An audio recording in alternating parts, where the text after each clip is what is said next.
Bom dia, boa tarde, boa noite, bom humor. Como estão todos? Beijão no coração de cada um. Começando nossa aula de língua portuguesa. Ó, que maravilha! Língua portuguesa, bom, né? Ótimo. Vamos lá, hoje a gente conversa um pouquinho sobre poema. Tenho certeza que vocês já estudaram esse conteúdo. A título de revisão, tá? A gente tá fazendo pequena revisão.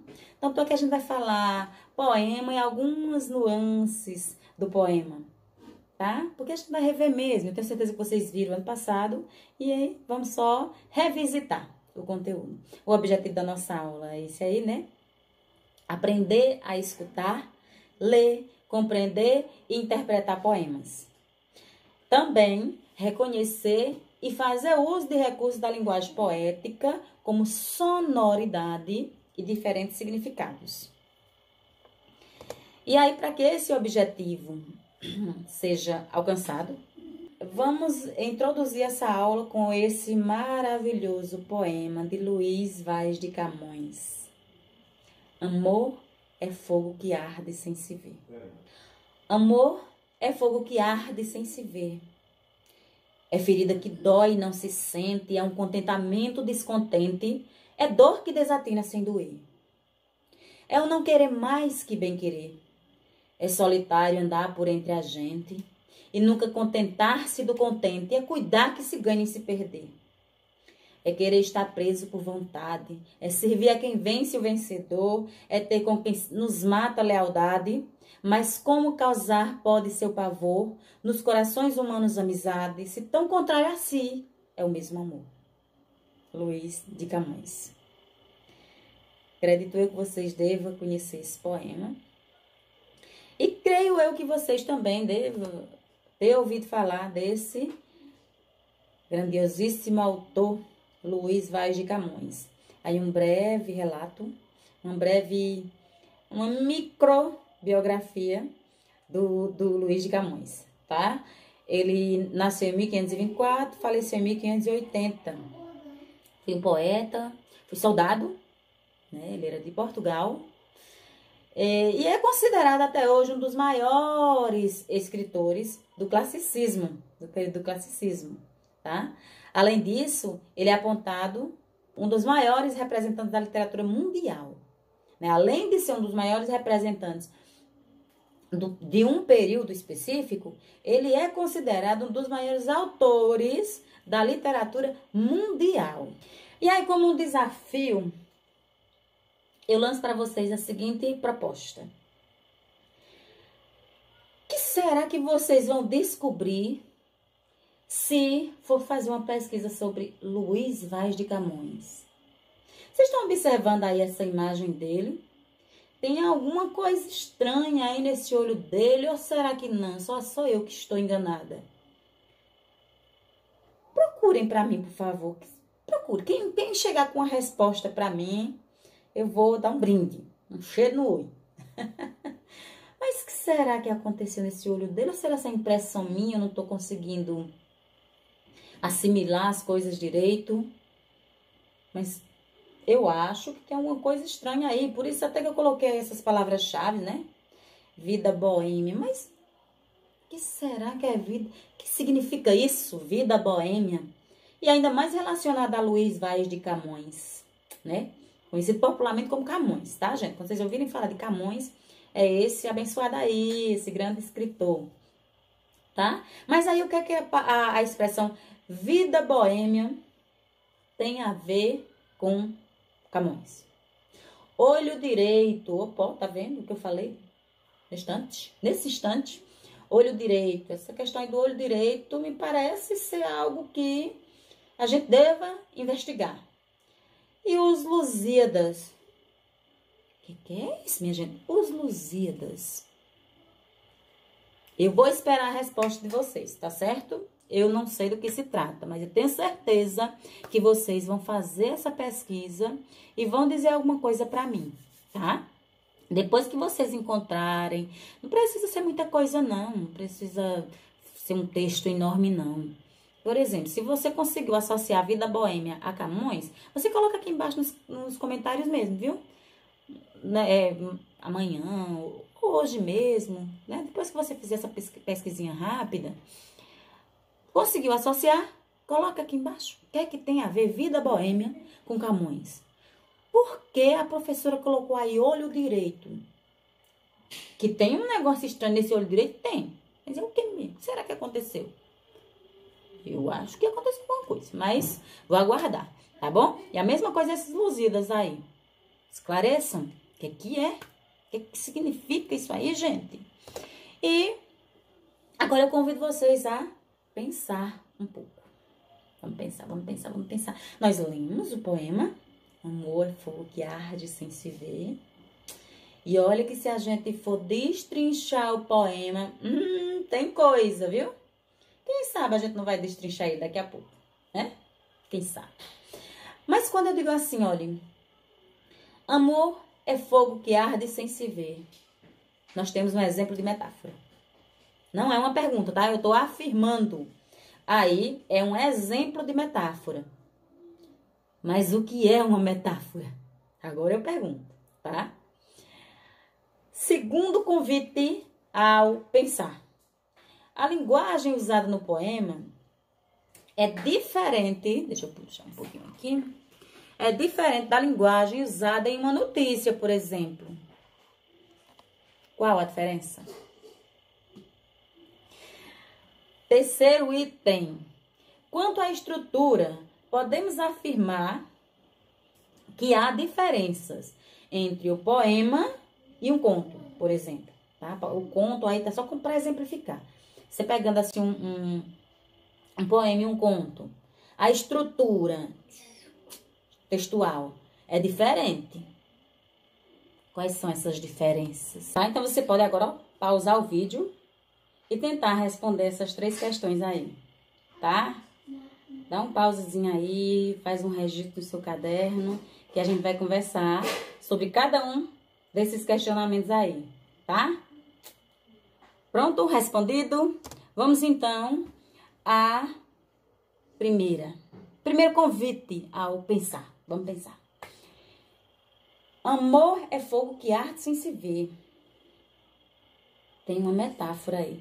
Vixe, professor, mas eu não sei não o que é metáfora. Nesse exemplo aqui, a gente consegue perceber uma outra metáfora, tá? Eu vou fazer a leitura para vocês. E vocês vão me dizer onde é que tá a outra metáfora, tá? Ó os 2 ratinhos aí, né? E aí, a menina aí vai e diz o seguinte: fala uma coisa romântica. E o menino ratinho, tá? É um casalzinho de ratos. Vai e diz o seguinte: meu amor é uma caravana de rosas vagando num deserto inefável de paixão. Ai, que lindo, né? E aí, a ratinha vai e diz: uau, agora traduz? O ratinho vai, ó. Aí, você tá querendo demais. Onde será que tá a outra metáfora? No segundo quadrinho. No segundo balão, quando ele diz: meu amor é uma caravana. Poxa, professora, por que isso aí é uma metáfora? Olha esse outro exemplo aqui. Acorda, Armando. Você não sabe que o amor é como uma flor? Se não for regada e bem cuidada, ela murcha e morre. Hã? O Armando. Hã? E ela, brava, né? A mocinha aí, brava, vai e diz: amor, é como motor de carro, Armando. Se não trocar o óleo, não cuidar da mecânica, uma hora ele não funciona mais. Ah, entendi. Ele entendeu porque estava falando do assunto, né? Que ele tem uma maior afinidade. Mas veja, ela diz aí no primeiro quadrinho que o amor é como uma flor. Veja que ela está comparando o amor à flor. E a palavra como demonstra essa comparação direta. O amor é como uma flor. tá? E aí no segundo quadrinho ela até repete, né? Só que agora ao invés de dizer que o amor é como uma flor, ela diz que o amor é como o motor de um carro. Está comparando no segundo quadrinho o amor ao motor de um carro. Comparação. A metáfora é um tipo de comparação. O que difere a comparação em si da metáfora é que na comparação vai haver esse conector.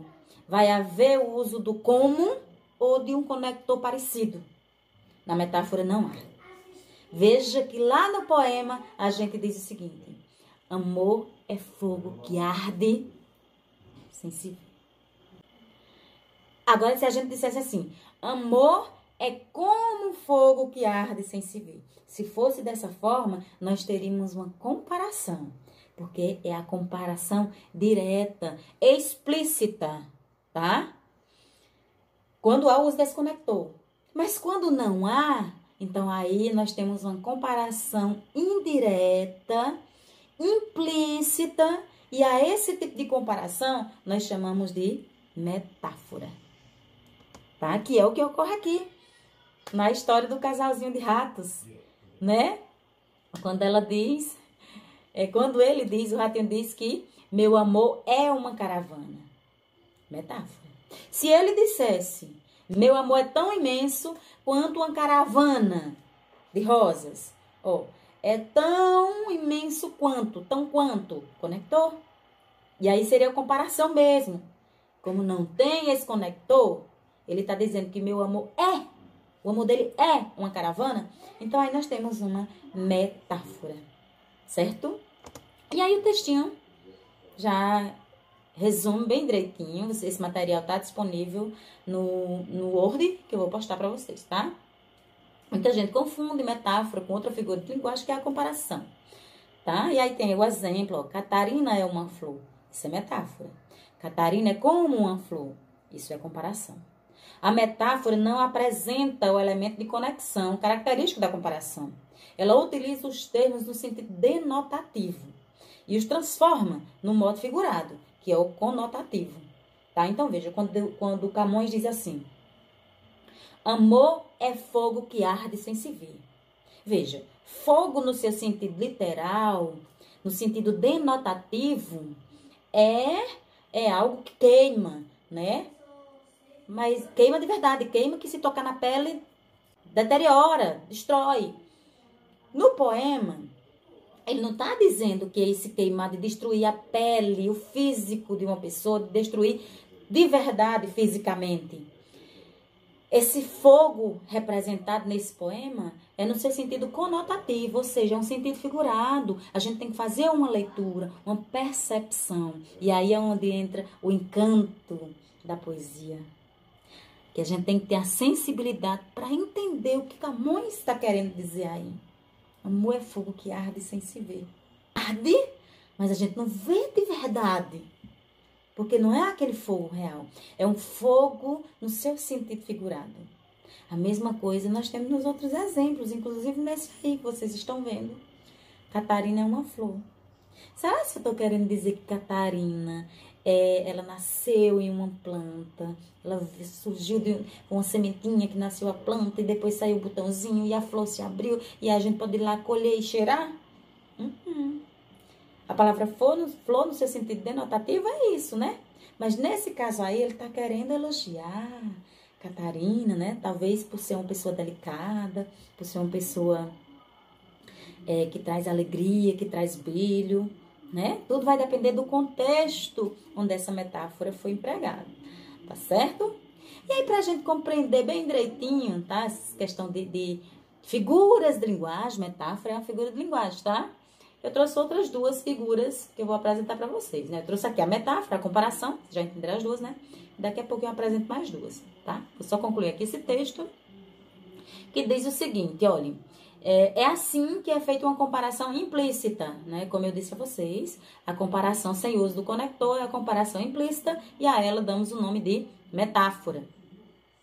Quando o conectivo de comparação, como, tal qual, tal como, assim como, né? Assim, quando esses conectores aparecem no enunciado, Trata-se de um exemplo de comparação explícita. E aí a gente chama só de comparação. Em outras palavras, a metáfora é uma comparação que não utiliza o conectivo, que não utiliza o conector. Ele está subentendido na frase. Tá certo? Acredito que deu para entender direitinho, né? Vamos então aqui a outras figuras de linguagem que eu trouxe para a gente ter esse contato, né? Eu trouxe aqui também o eufemismo e a hipérbole. Se a gente analisar direitinho o poema de Camões, há hipérboles aí também. A hipérbole, tá?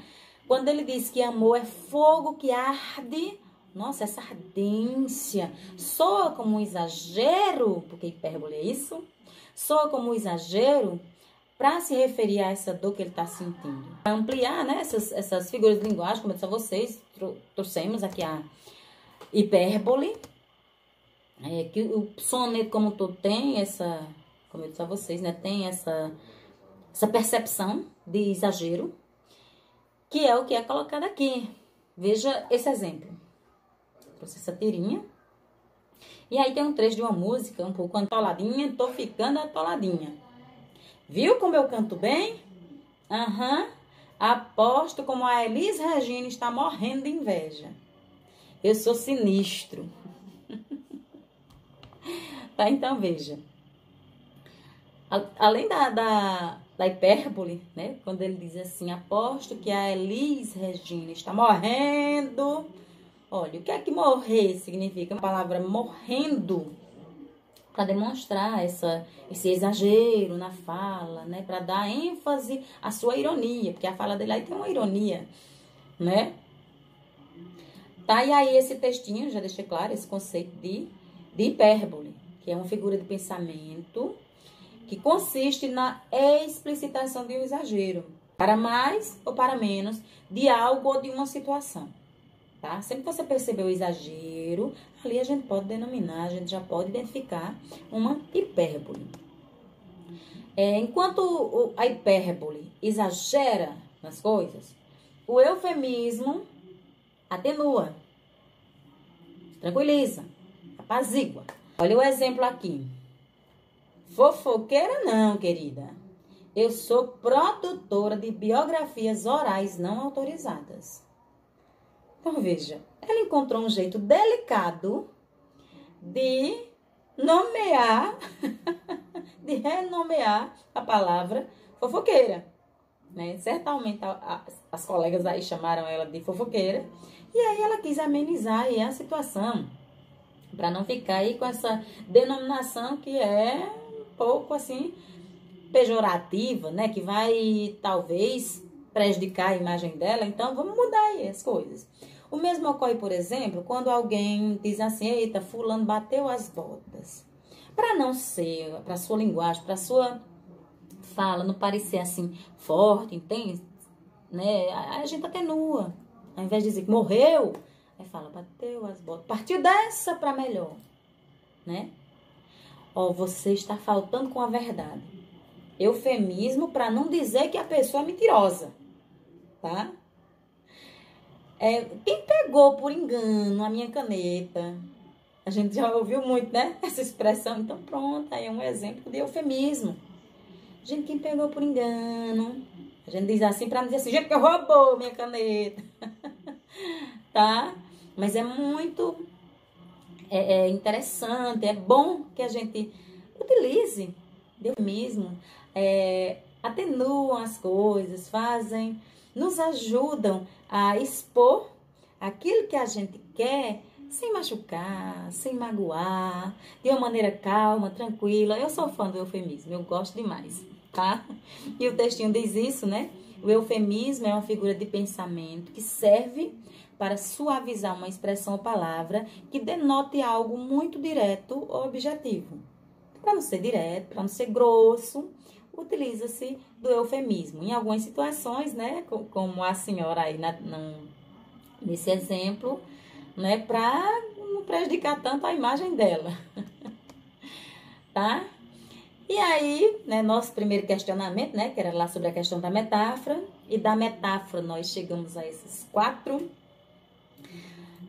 figuras, né? Figuras de linguagem, figuras de pensamento, figuras que vão nos ajudar a compreender as produções poéticas, a compreender as nossas falas do dia a dia, até compreender propagandas, porque essas figuras de linguagem são recursos muito utilizados nas campanhas publicitárias, tá? E anúncios publicitários. É muito importante que a gente tenha essa definição, saiba essa definição para saber interpretar os vários textos que estão ao nosso redor. Segundo, vamos pensar, era a respeito da linguagem. A linguagem de um poema é diferente da linguagem de uma notícia, por exemplo, né? Qual é essa diferença?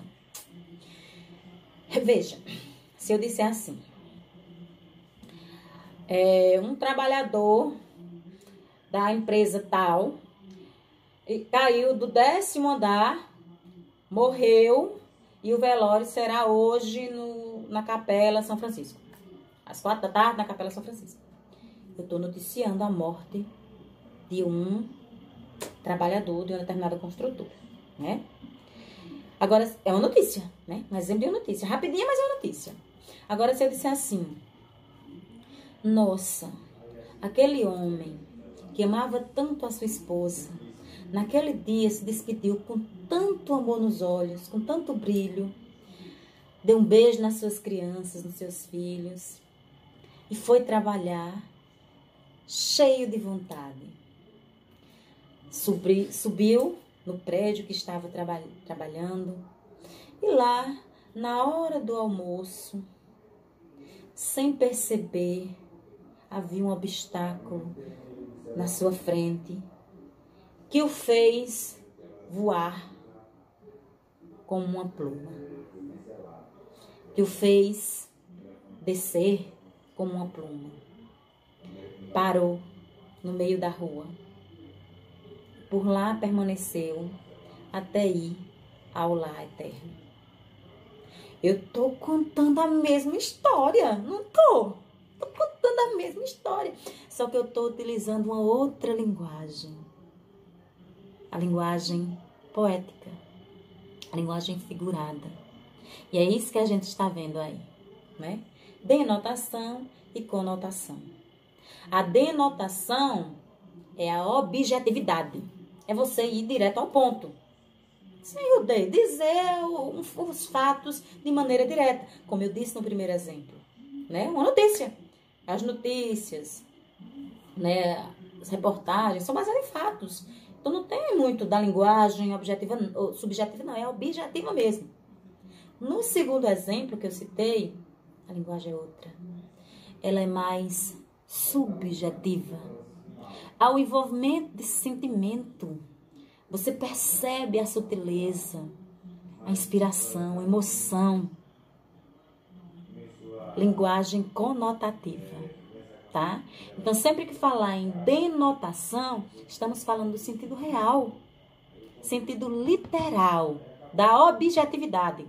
Quando falarmos de conotação, estamos falando da subjetividade, do sentido figurado, que você vai ter que ir percebendo os detalhes para compreender o que está sendo dito a você.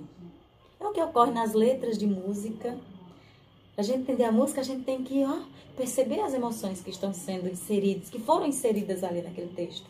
Nos poemas, nas fábulas, algumas crônicas, né? Muitos gêneros utilizam dessa linguagem conotativa, linguagem figurada, tá? Nessa definição que eu coloquei para vocês, tem alguns exemplos, né? Mais simples, exemplo mais simples. O pássaro voava pelo céu da cidade. Voava, Relampejou durante a noite. Fato, né? Bem direto. Já quando você diz assim, olha, o carro voava pelas ruas da cidade. O carro voava. Veja, a palavra voava aí não tem o seu sentido real. Né? Veja que nesse caso aqui a gente foca mais na palavra em si. Só na palavra, né? O exemplo que eu citei lá da história é toda uma história com sentido figurado. A primeira história com sentido real e a segunda história com sentido figurado. Nesses exemplos aqui, nós temos o sentido real, analisando só aquela palavra ali, voava. O pássaro voava. De fato, ele estava voando. Voou. Já no segundo exemplo, nós temos o carro voava. Então, a palavra voava ali não está no seu sentido real. Está no sentido figurado. Voava. Aí significa correndo rápido, né? Indo muito rápido. Relampejou durante a noite, denotação. Já quando eu digo assim, seus olhos relampejaram de ódio.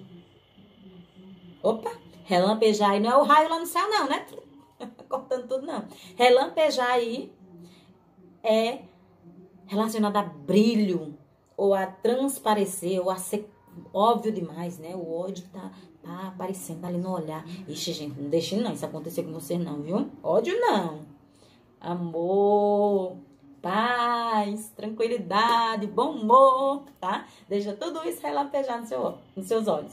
Ódio não. Por favor, viu? Promete. E aí chegamos ao nosso terceiro ponto, né, do vamos pensar, onde há a provocação a respeito da estrutura do poema. Poema lá de Camões, né, o nosso soneto. A gente tá aqui estudando poema. Aí a gente faz essa reflexão a respeito da estrutura.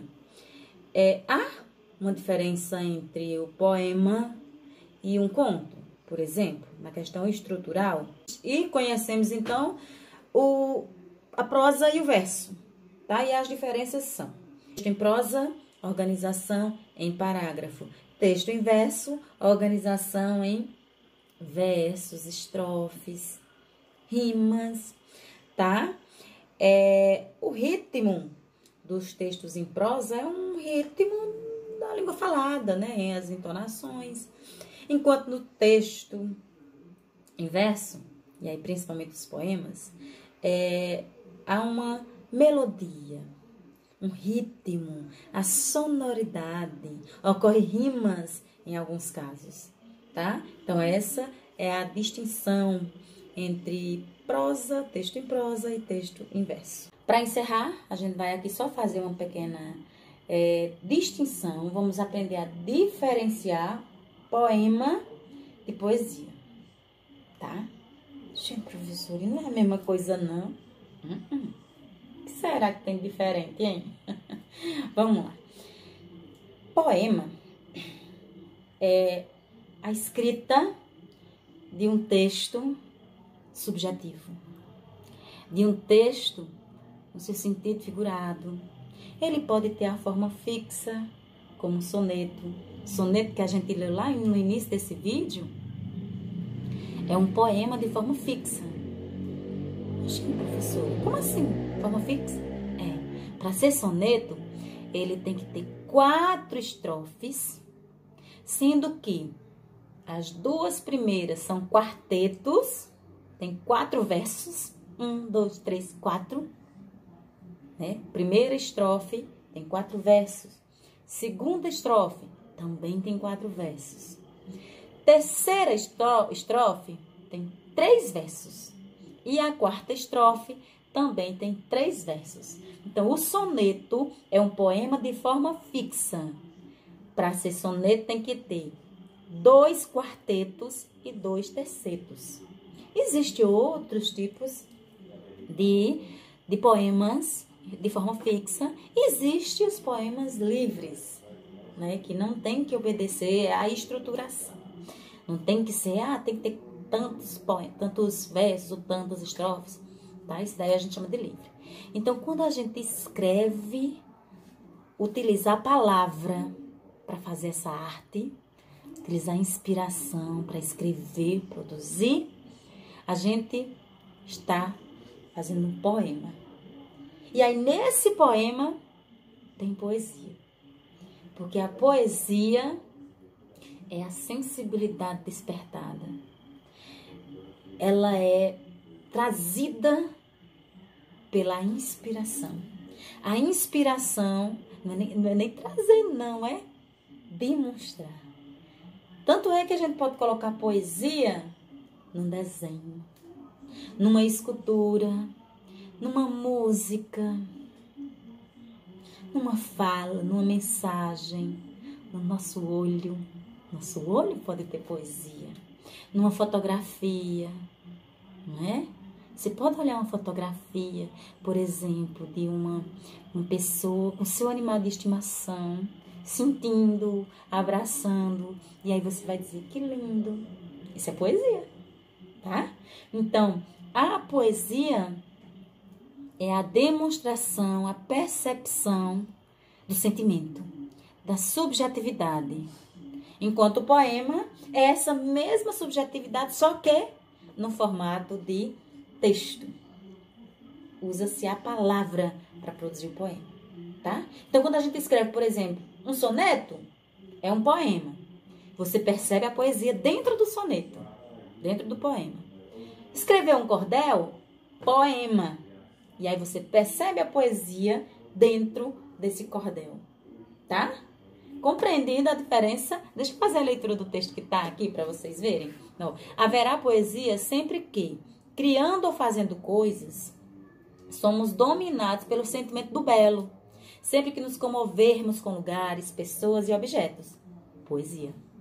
A poesia, portanto, pode estar nos lugares, nos objetos, nas pessoas.